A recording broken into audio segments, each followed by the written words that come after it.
Olá, bom dia, boa tarde ou boa noite.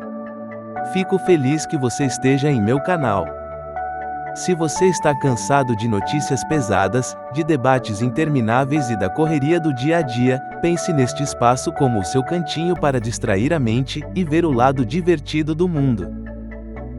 Vamos desvendar curiosidades que dão um novo sabor ao nosso dia e que vão expandir sua mente. Se a sua meta é relaxar, aprender algo novo, você está no lugar certo.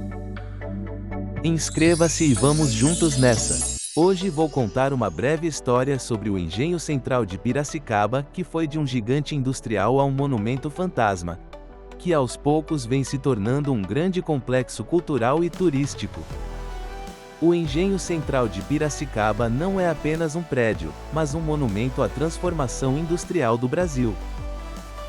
Sua história de ascensão e queda fornece o cenário perfeito para as várias histórias e lendas que envolvem o local. A Era da Grandiosidade. O Engenho Central foi fundado em 1881 por Estevão Ribeiro de Souza Rezende, o Barão de Rezende. O objetivo era revolucionar a produção de açúcar, substituindo os antigos engenhos coloniais movidos por mulas e trabalho escravo pela mecanização e pela mão de obra assalariada, principalmente imigrantes. O barão importou maquinário moderno da França, estabelecendo um complexo de arquitetura industrial imponente, com grandes barracões e casarões de estilo europeu. Rapidamente, tornou-se o mais importante produtor de açúcar e álcool da região e um símbolo de progresso e riqueza, operando em escala gigantesca. O açúcar era transportado dali por trens, cujos trilhos ainda podem ser vistos no local. A transição e o apogeu, século XX. Em 1899, o complexo foi vendido a uma empresa francesa, Société de Sucriers Brésiliennes, o que garantiu a continuidade do investimento e a expansão. O engenho resistiu a crises e continuou a crescer nas décadas seguintes, sendo o coração da economia de Piracicaba. O Grande Silêncio. Após décadas de operação ininterrupta, as pressões da urbanização e mudanças administrativas levaram ao declínio. O Engenho Central encerrou definitivamente suas atividades de moagem de cana em 1974. O ruído ensurdecedor das máquinas deu lugar a um silêncio opressor e o completo foi se transformando em ruínas. Os vastos galpões ficaram vazios, as máquinas enferrujaram, e o complexo se transformou em uma paisagem de ruínas industriais à beira do rio, um gigante adormecido. A herança do sofrimento.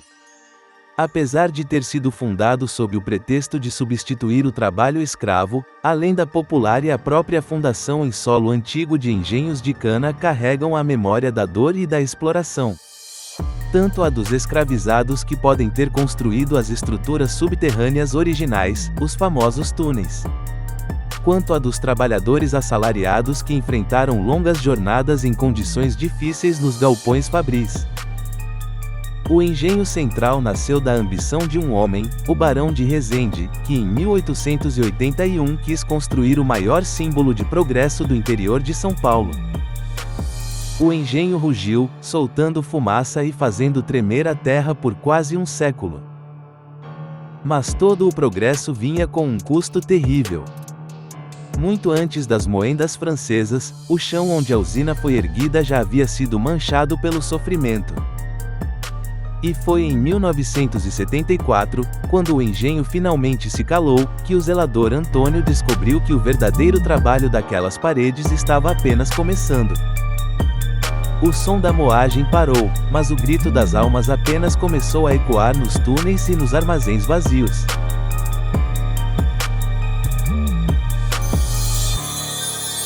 O senhor Antônio conhecia o engenho como a palma da mão, e foi ele quem primeiro testemunhou que o trabalho ali não havia terminado. Antônio contava que, após a meia-noite, a escuridão nos grandes galpões era tão densa que parecia ter peso. E era dessa escuridão que vinha o ruído. No galpão das moendas, ele ouvia o rangido do ferro, o estalo das correias esticadas, o vapor sibilando, exatamente como se a usina estivesse operando a pleno vapor. Mas quando ele acendia a lanterna, não havia nada além de carcaças de metal cobertas de ferrugem e pó. E ele via vultos rápidos e cinzentos se movendo entre as colunas, como operários correndo para cumprir um turno que nunca findava.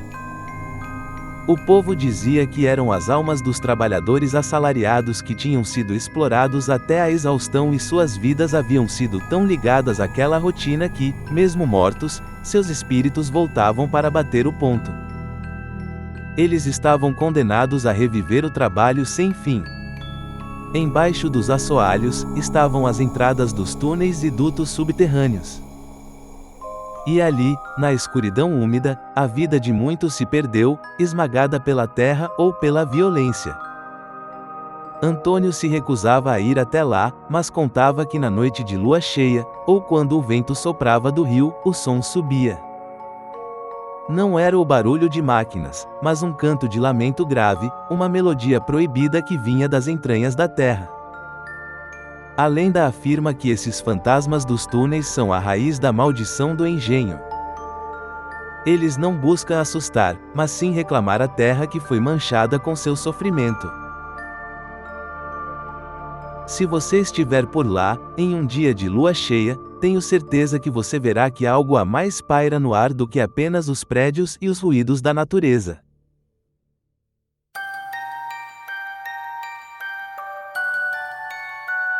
Espero que tenha gostado desse vídeo. Se puder, inscreva-se no canal, deixe seu like e comentários. Muito obrigado. Até a próxima.